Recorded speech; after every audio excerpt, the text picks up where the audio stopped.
Hi, I'm excited to show you how to make the Gray Bonnet Mask. And I have here my ever so thrilled husband as a model. Let's discuss some of the features. This mask has a bendable nose wire. It has a pocket down here for the filter. And it has a lot of space here so that it can cover an N95, and it has a lot of breathability. And in addition, on the side here, we have gathers instead of pleats so that hopefully it's easier to sew. And every mask has a knot so that the tie goes in this direction instead of straight up so that it fits right above the ear and it stays on snugly and it's very comfortable. Let's get started. For this mask, print the pattern, cut, and tape in the middle to create one pattern. Cut two using two different fabrics, 100% cotton, preferably quilting cotton. Cut a 6.5 inch piece of 20 to 22 gauge bendable wire, copper or stainless steel. Cut two ties, 38 inches by 2 inches. Cut and folded and ironed to create a bias tape. We have one more step before we are ready to sew. We need to mark the center of our tie. I'm just going to fold it in half. We don't have to measure anything. I'm just going to fold it and then I'm just going to mark it with a pen, and I know that's my center. So I've just folded it in half, and now I need to mark, and what this is going to do is give me the marks where I'm going to put my pattern in and gather it. So from the center, I'm going to measure an 1.25 inches. So I'm going 1.25 inches to the left, and then I'm going to go 1.25 inches to the right. So what I'm trying to do is create a space that's 2.5 inches, and all the fabric of the mask is going to be gathered and it's actually going to fit into this 2.5 inch space. Okay, we are ready to sew. The first thing that we are going to sew is we're going to sew our darts. And these are not traditional darts because we've cut the fabric ahead of time, and I created it that way so that it's just ready to sew and we don't have to worry about doing any marks. So put your right sides together of your darts and you're going to sew 1/8 inch. And now remember, everything is ish in this video. We want to do 1/8 inch ish, that this pattern's very forgiving. We just want to sew as fast as we can and then just crake them out. So I usually end about 1/2 inch above where it's cut. So I just sew just a little bit above, and you have to do this 8 times. So we want to do this for every single dart. So after you've finished your darts, this is what it should look like. So our next step is to take one side, and you can designate whichever side you want because they're the same on the top and the bottom, but you need to decide which one is the top, which one is the bottom. And we're going to snip. So we're just going to snip right in between the darts, and we only want to do this on the bottom. So I'm going to do this on both bottoms, and the reason I'm doing this is we're going to fold over the edge, so it just makes it round around that curve a little bit better. So I'm just going to turn this over, and I'm not ironing or anything, I'm just estimating. I'm going to turn it over 1/8 inch and just stitch.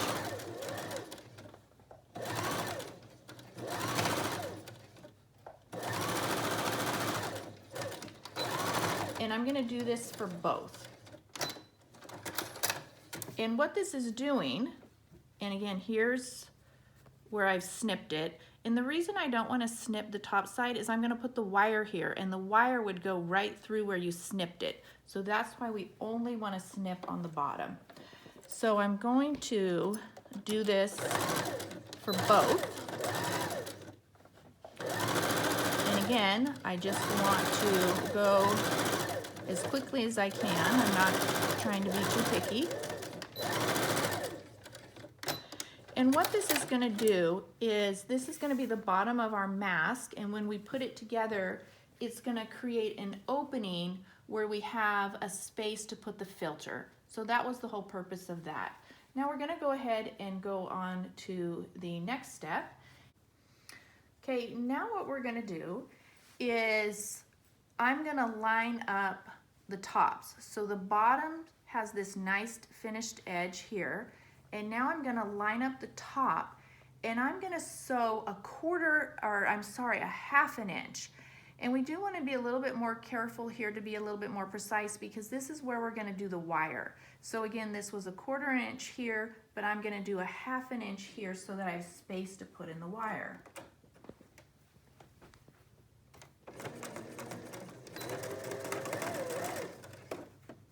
So I've just lined up my right sides together of the top, and I'm sewing a half an inch.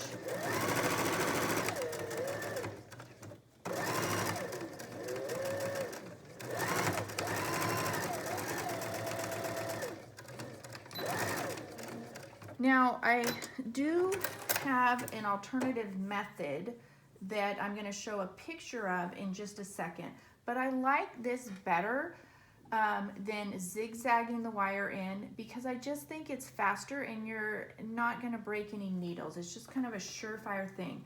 So again, hubby, if you can come in a little bit closer, is I'm going to tack this end right here, and that's going to create an enclosure so that our wire cannot slip through. So I'm going to just about a 1/4 inch here. I'm going to go about a 1/4 inch up, and then I'm going to turn 90 degrees, and then I'm just sewing right in the middle of this seam, so it's in a 1/4 inch this way, a 1/4 inch this way. It's just right in the middle of that half inch. And what this is doing is this is creating a pocket, but do not close this. Just continue sewing, because I want this side to be open so I can put my wire through. And then I want this side closed so that my wire won't slip through. We're ready to put our wire in.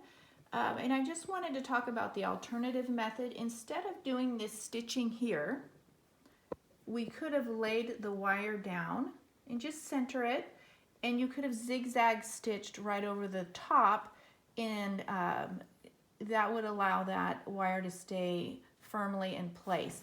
Or you can do the casing and slip it through.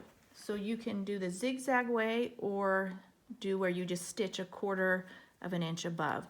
But see, I'm just sliding this right in.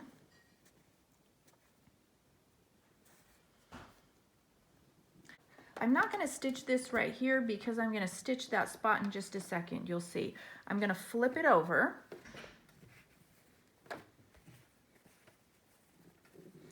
And I am just going to stitch a 1/4 inch this way and a 1/4 inch this way. So I'm just taking the side seams and stitching them down. And the only reason I'm doing this is that it keeps the fabric in place when you gather, so that you don't have fabric that's going all over the place. It just makes it a little easier to work with. So we're going to stitch a 1/4 inch this way, and I've just lined up my fabric.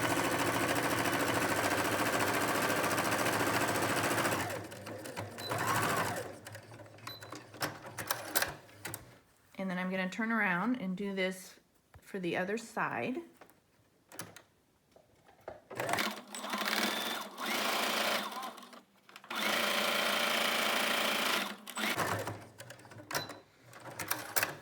And now we are ready to start the tricky part. And the reason I created this step for this pattern is that I just think it takes too much time to create the pleats and to mark them and to pin them down.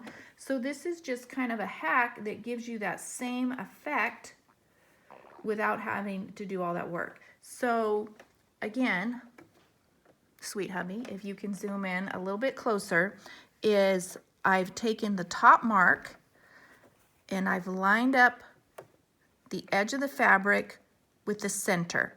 So I'm just gonna start here, and then when I'm done, I'm just gonna flip this over. But right now, I just wanna start, and this is actually really cool, and it saves a lot of time. So I've put my presser foot up, my needle down, and I am just gonna take my fingers and just gather this with my fingers.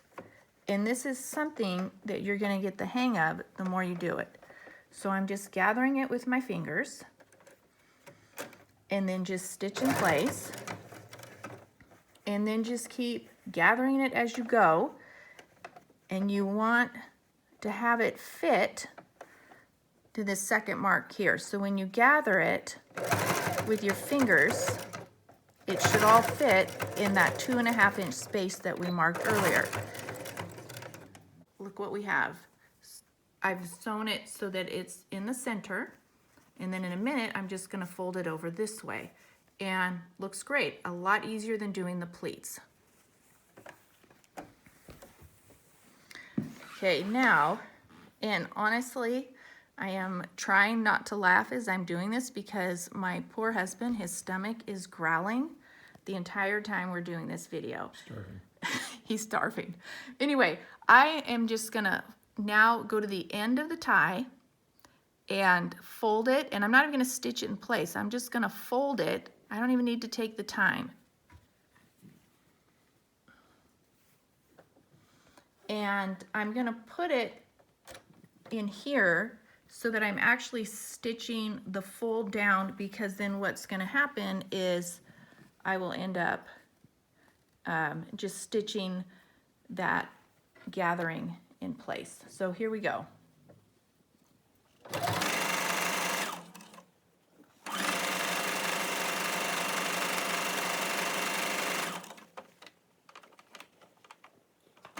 And one quick thing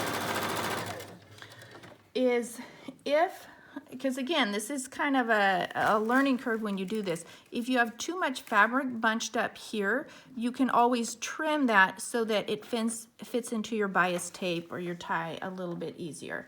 So I'm just gonna just sew right over the top here. And again, I'm not being too particular.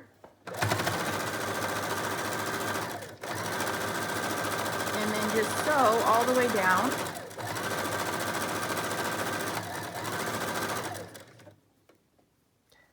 And if you were to judge this, this clearly is not something that I would enter in the state fair, because I'm just trying to do this as quickly as possible.